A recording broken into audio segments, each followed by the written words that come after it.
Soy Marcela Miqueri. Algunos me conocen como la hija de Salvador Miqueri, otros por el ejercicio de mi profesión, o quizá como la responsable y cara visible de la fundación que lleva el nombre de mi padre. Pero realmente, ¿saben quién soy y cuál es mi esencia? ¿Cómo fue mi infancia, mi adolescencia, mi juventud, mi paso por la primaria, por la secundaria y la universidad? ¿Lo que me hace feliz y aquello que me entristece? ¿Cuál fue el mejor momento de mi vida y el peor, el más duro? ¿Cuáles son mis sueños y mis esperanzas? Esa es la mirada humana, diferente, que te vamos a mostrar de aquellos que pasen por este programa. Entre líneas, la persona detrás del personaje.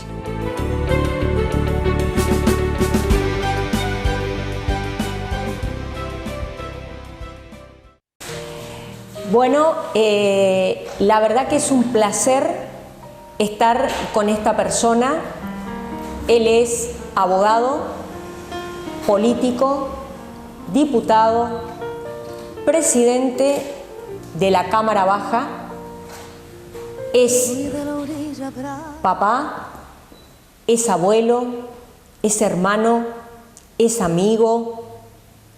Y bueno, ¿qué más poder decir de Pedro Perucho Gerardo Casani? ¿Cómo estás, Perucho? Hola, Marcela, ¿cómo estás? Me permitís tutearte, ¿no? Por supuesto que sí. Porque esta no es una entrevista política, esta es una entrevista desde el punto de vista humano. Un gusto recibirte acá. La verdad que para mí es el placer. Y bueno, había sido caballero sanmartiniano, ¿no?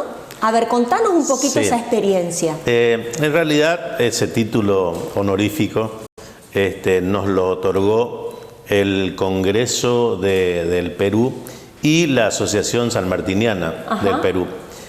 Hace 2 años atrás, un grupo de diputados provinciales, habiendo tomado conocimiento que en el Congreso del Perú, nada menos, no existía en la galería principal un busto de San Martín, nos preguntábamos por qué. En ese momento yo había tomado contacto con la que era embajadora argentina en Perú, la doctora Ana María Ramírez. Bueno, un poco cuando supimos que esta ausencia nada menos que de San Martín, que fue el eje central de la libertad del Perú, no estaba presente, nosotros mandamos a hacer un busto, lo llevamos al Perú y allí, entre las distintas actividades que desarrollamos, nos otorgaron 2 títulos en realidad, uno en lo personal y otro a la Cámara de Diputados. Palmas sanmartinianas, ¿no? Para la Cámara. Y para vos el título honorífico de caballero. Así es. Con categoría de caballero, digamos. Yo vengo de familia sanmartiniana, bueno, en realidad yo tenía un tío ya fallecido que se llamaba Pedro Antonio Casani, que fue muchos años presidente de la Asociación Sanmartiniana de Goya, de mi ciudad. Por ende, las máximas de San Martín, la historia de San Martín, tiene que ver un poco con mi familia. Y con tu formación también, ¿verdad? Con mi formación, tal cual. Bueno, naciste un 8 de abril de 1960. En Goya, ¿verdad? Nací en Goya, tercer hijo del matrimonio de mi madre que se llamaba Clara, de mi papá que se llamaba David. En familia, los amigos le decían Lito a mi papá, mi mamá le decía ñato, no sé por qué, pero bueno, mi hermana mayor, Betty, ya fallecida, mi hermano Moro, el segundo, que se llama un nombre larguísimo, Ricardo Roque Ramón, pero que todo el mundo lo conocemos por Moro, en Goya todo el mundo lo conoce por Moro, y yo llegué a mi familia 9 años después de mi segundo hermano, o sea, con lo cual yo ya era casi hijo y nieto de mis papás. De ahí viene mi sobrenombre, de Perucho. Mis hermanos ya para cuando yo nací ya leían libros de cuentos y había un libro de cuentos que había en mi casa que se llamaba Perucho, las cacerías de Perucho se llamaban, era la historia, yo tengo el libro hasta el día de hoy. Y bueno, entonces cuando yo nací, más allá del Pedro Gerardo, mi nombre, que también tiene que ver la palabra Pedro con toda mi familia. Mi abuelo se llamaba Pedro Antonio, mi tío, Pedro Francisco, mi abuelo, Pedro Antonio, mi tío, Sergio Pedro, un primo hermano mío, yo Pedro Gerardo, mi hijo Pedro Gerardo, mi nieto Pedro Gerardo, Y entonces, bueno, vamos a decirle Perucho. Bueno, de ahí quedó mi nombre, mi sobrenombre, razón por la cual, sobre todo en mi ciudad, Perucho Casani soy yo. Pedro Casani era mi tío Pedro, y ahora Pedro, mi hijo, claro. Ahí sí, él es Pedro Casani. Hay 3 generaciones Así de Pedro. Pedro, está sí. Pedro, que sos vos, está Pedro tu hijo y Pedrito tu nieto. Así es, Pedrito Junior. 3 nietos maravillosos. Así es. Pedrito, Justina y Joaquina, sí, ¿no? Sí. Que son tu debilidad, me parece, ¿no? 2 mujeres que llegaron a revolucionar la familia. Nosotros éramos todos familia de varones. Mi hermana, 2 hijos varones. Mi hermano, 4 hijos varones, yo 3 hijos varones, con lo cual cuando llegó Justina y después Joaquina, hubo toda una revolución. Bueno, contanos un poquito la escuela primaria y secundaria, Perucho. La hiciste ahí, ¿no? En Goya. La escuela primaria la hice en la escuela normal, Mariano Ilosa, de 1º a 7º grado, con aquel sistema educativo. Cuando terminé el nivel primario, fui al Colegio Nacional, Doctor Juan Eusebio Torrent, también de mi ciudad, donde terminé mi secundaria con notas destacadas. Yo siempre fui una persona estudiosa. En mi casa mi mamá era docente, mi papá era docente profesor de escuela secundario, técnica, ¿no? Mi papá era profesor del colegio secundario de la escuela técnica de historia, geografía y castellano, con lo cual en mi casa todo el tiempo era escuela. Obviamente que mis padres siempre me decían, papá sobre todo, siempre me decía, yo no tengo herencia material para dejarte, salvo que vos quieras un título universitario. Si es así, esforzate y nosotros te vamos a dar la posibilidad de que vayas a estudiar a Corrientes, capital. Y bueno, así fue, gracias a Dios, mis padres pudieron darme la posibilidad de recibirme de abogado, a mi hermano la posibilidad de recibirse de odontólogo, mi hermana fue profesora de música y canto, de piano, con un oído tremendo como para el piano. Dicen que era espectacular como tocaba el piano clarita, Hay ¿no? 2 cosas que me arrepiento, entre otras, de no haber aprendido de chico. Mi abuelo Pedro Francisco falleció de 97 años de edad. Y él hablaba el guaraní de una manera brillante y él me quería enseñar a guaraní y yo no esas cosas de chico, no. Y mi hermana me quería enseñar piano. En mi casa había un piano fantástico.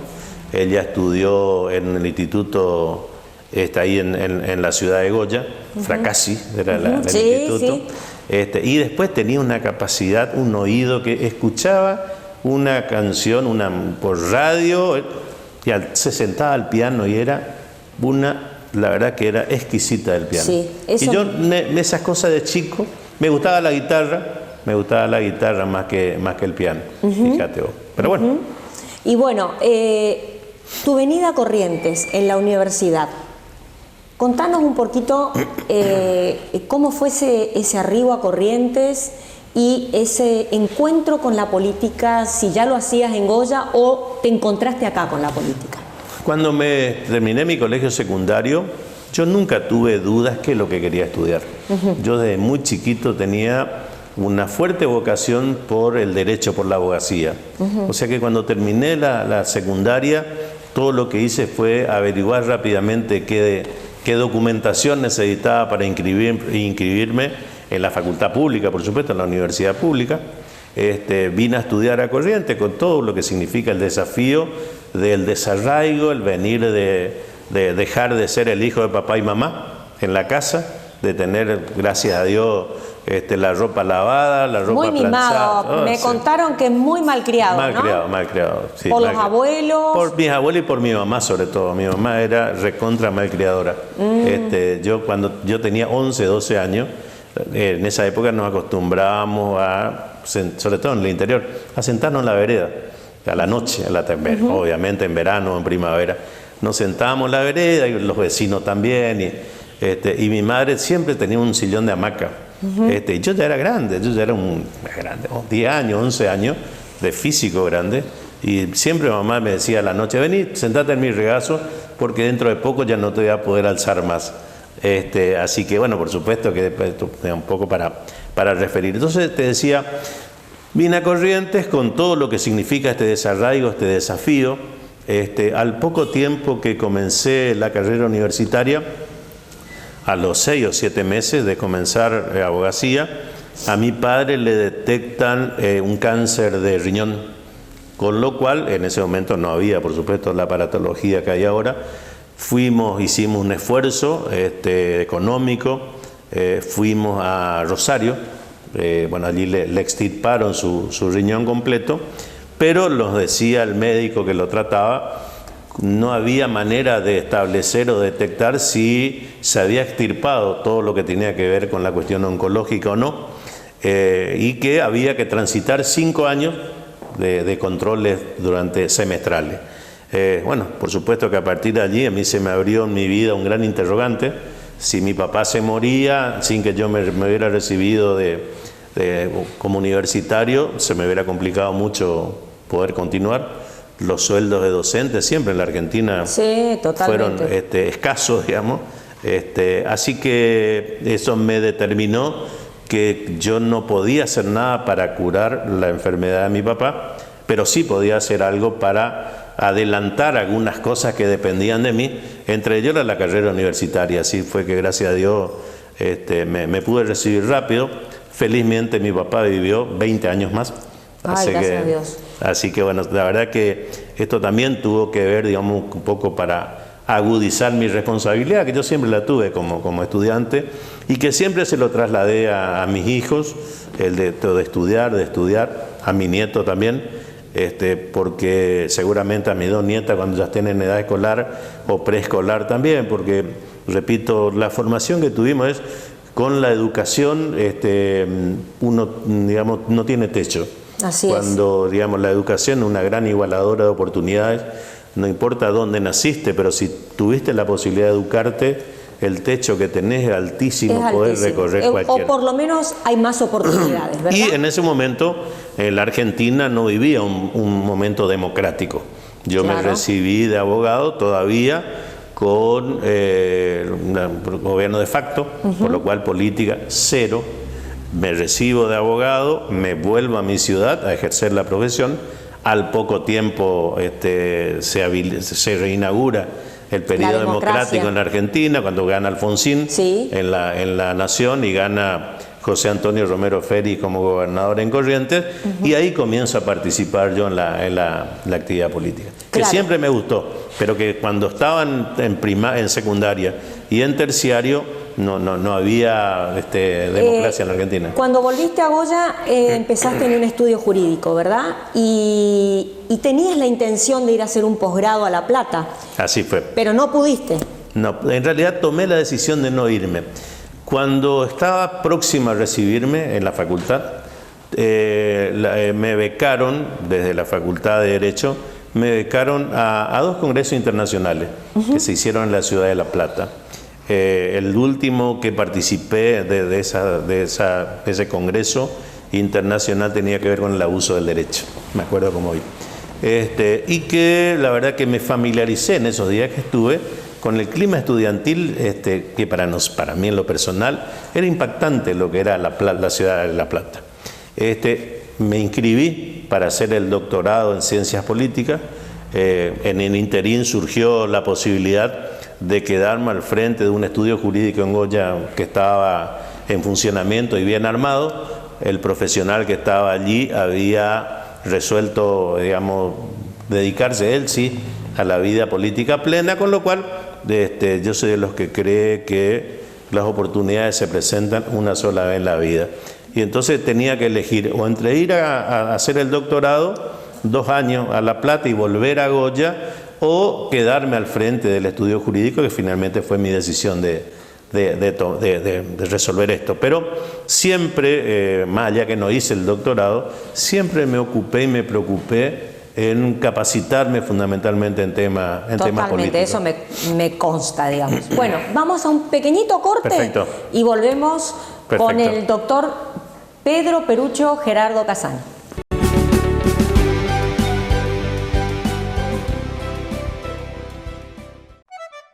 Llevamos nuestra cultura al nivel más alto. Logramos que el chamamé sea patrimonio inmaterial de la humanidad.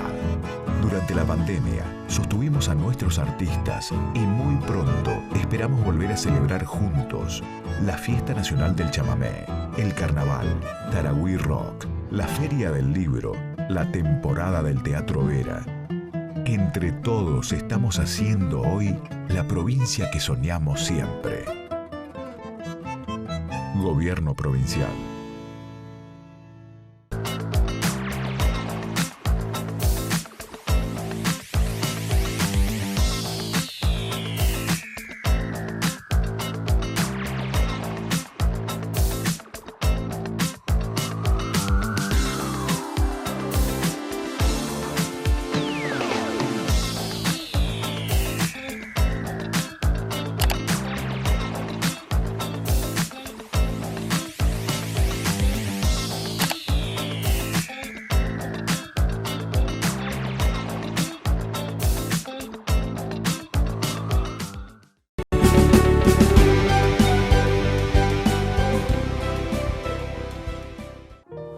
Volvemos con el doctor Casani aquí en Entre Líneas, donde descubrimos a la persona detrás del personaje.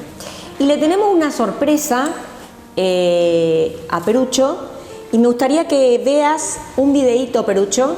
Tata, te amamos mucho y te queremos decir que soy el mejor abuelo del mundo. Justi, mándale un beso al Tata, un beso. ¿No siento que lo amamos al Tata? Sí. Queremos, Tata. Bueno, por supuesto que son ellos dos más Joaquina. A ver, no espera, porque tenés otra. A ver, una que no habla pero que me sonríe. No, sí. No, es tremendo. Es tremenda. Bueno, los tres forman parte sin duda de la esencia de mi vida, más allá de mis hijos, de toda la familia. Uno se permite, en su condición de abuelo, de hacer cosas que con los míos, con mis hijos, no lo hacía. Yo ahora tenía el deber de educarlo, a esto tengo la posibilidad de malcriarlo. Así que soy abuelo contenedor, un abuelo presente, malcriador. A veces los papás de mis nietos por ahí me dicen, nosotros no nos dejaba hacer esto, y yo era tu papá, yo de ellos soy su abuelo.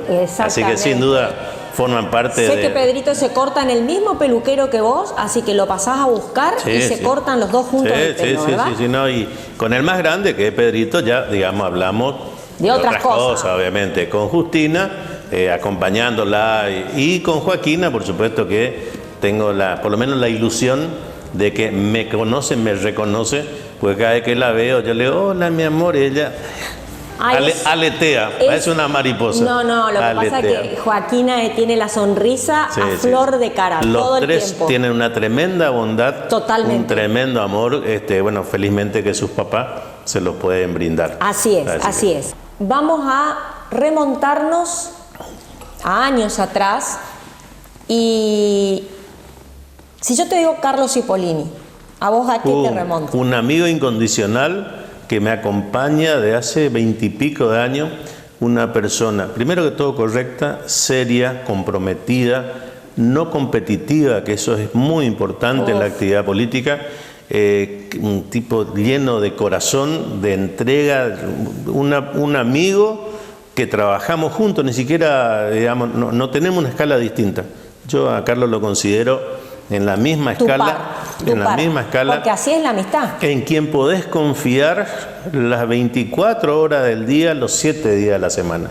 Y qué importante eso, ¿no? Mirá que trabajamos juntos hace 20 y pico años y jamás tuvimos una discusión. Nunca. Y por ejemplo, cuando venían de Buenos Aires una vez, todo empantanado, y se quedaron en Ifrán, y le tocaste la puerta a la madrugada, julio, pleno invierno, a un correligionario, y le pediste ducharte. Contanos un poquito qué pasó.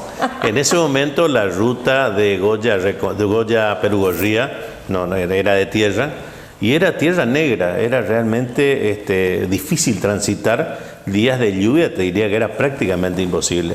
Nosotros regresábamos de Buenos Aires, y claro, cuando cansados, ya las rutas eran mucho más lentas que ahora.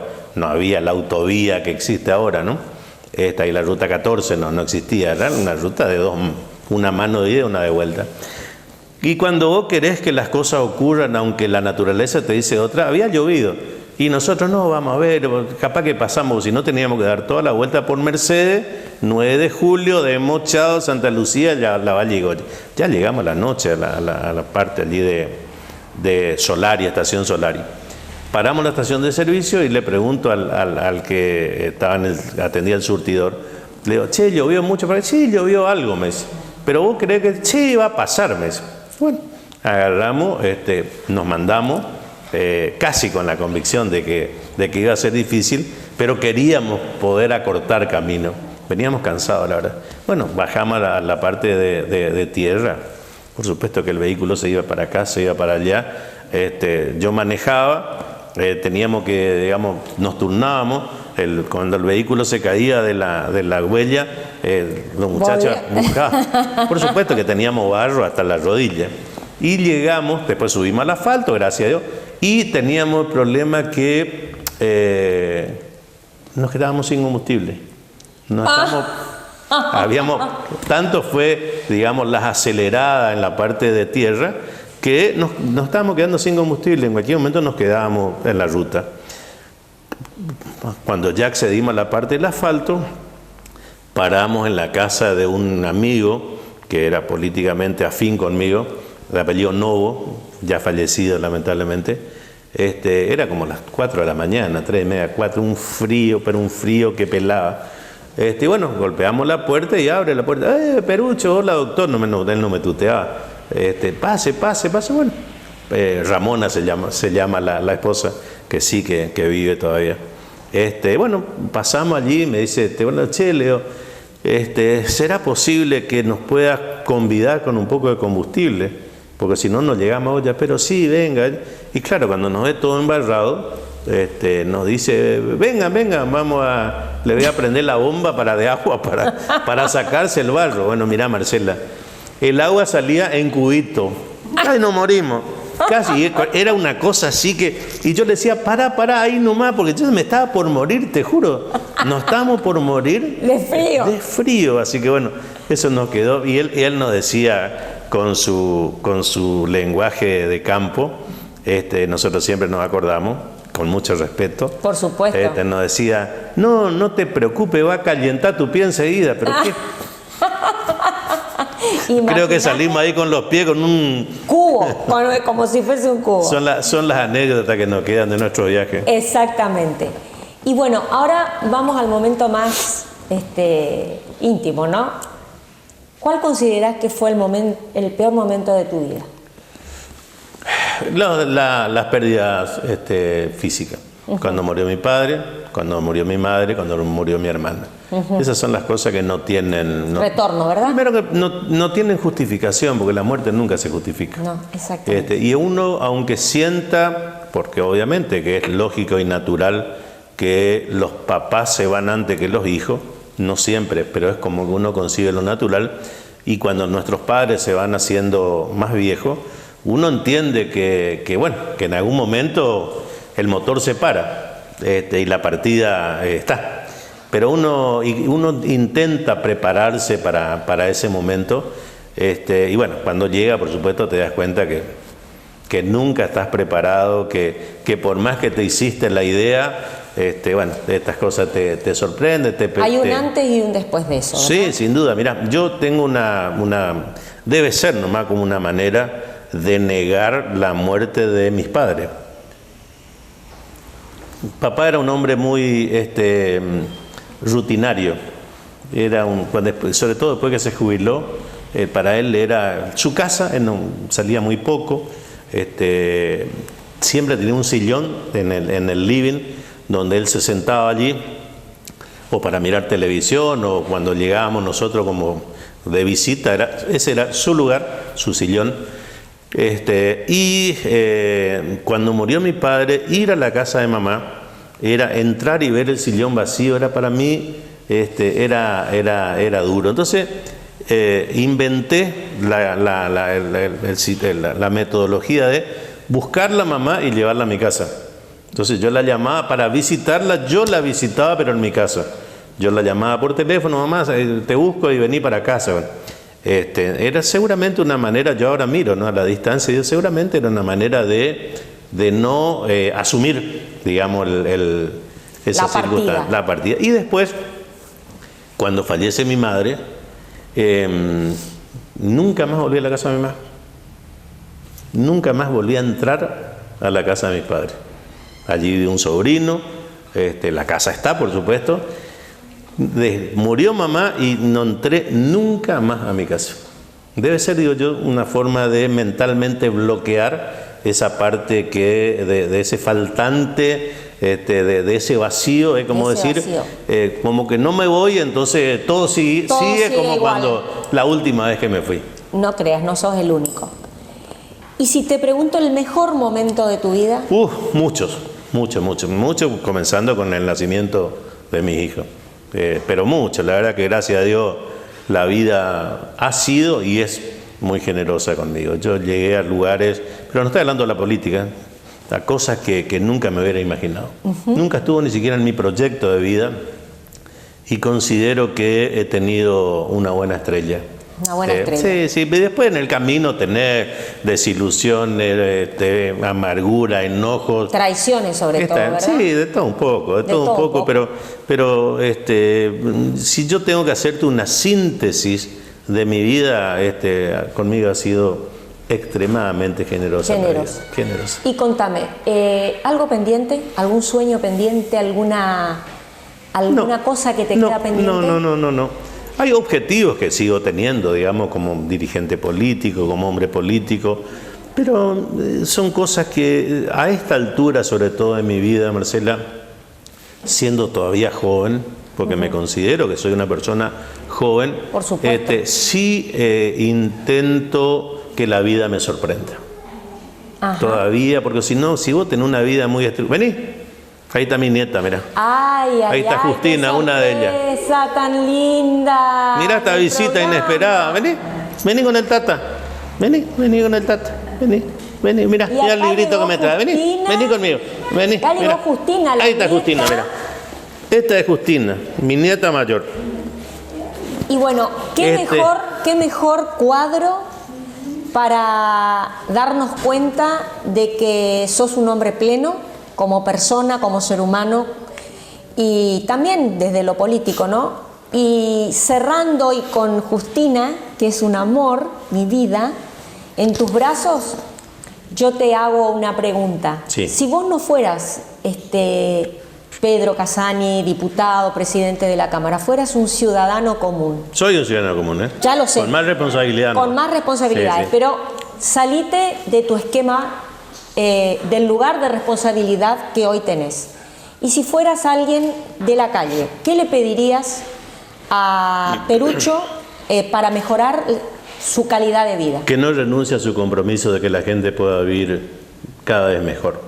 Creo que en ese sentido yo duermo muy tranquilo, porque trato, dentro de mis posibilidades, de lo que me dé mi inteligencia o mi voluntad, de trabajar siempre con el sueño de tener una provincia mejor y que nuestra gente, la de Corrientes, pueda vivir cada día mejor. Sobre todo ellos, ¿verdad? Sobre todo ellos, a quien le dejamos, vamos a tratar de dejar una provincia mucho mejor incluso que la que nosotros nos tocó vivir. La verdad que un placer esta entrevista, Perucho, y más con este final tan inesperado pero tan hermoso. Gracias, así que Marcela. Muchísimas gracias por recibirnos. Gracias a vos por venir hasta acá, gracias por permitirme contar aspectos de mi vida que habitualmente no, preguntas que no me hacen. Nadie pregunta. Siempre cuando voy a los programas, son siempre programas políticos, entonces siempre, digamos, la pregunta es generar un título, claro, para ver cómo se genera algún debate. Así que la verdad que te agradezco muchísimo y te felicito por este tipo de programa, que sé que la gente se engancha mucho más que el debate político, la disputa política, en un momento tan particular por la que atraviesa el planeta con esta pandemia. Con esta pandemia. Muchas gracias, Perucho. Gracias a vos. Que Dios te bendiga. Igualmente.